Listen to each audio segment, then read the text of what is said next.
март айының ушундай ажайып күнүндө дидар көрүп турганыбыздан шексиз кубанычтымыз. Көпчүлүк калкымыз, замандаштарыбыз киноактер һәм телебашлауч сыпатында Дурус айтат. тааныйды.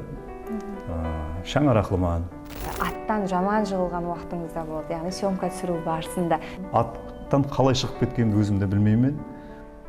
Киім бойынша дизайнеріміз Индира жүгіріп келатыр. Сөйтіп түргегеннен кейін Арман аға шапанды жыртып аласыз деп Индира киіп түседі. Романтикалық рөлдерде көп көреміз. Қызғанбайсың ба деп Тамұрат аға ата ойнаған фильм. Бұл тарихи фильм. Төйле. Шаққандағы өзіме тартқанда. Бойың қандай, түрің қандай, сұлусаң ба? Қайдем ертең барайын аға, көргенде айтасыз десем, ертеңіне сондай ұшырасуға барған уақытында Дәме апа көріп, өз сұлу жігіт екенсің ғой. Мен саған бас рөлді беремін деп, бір көргенде бас рөлді береді сол фильмде.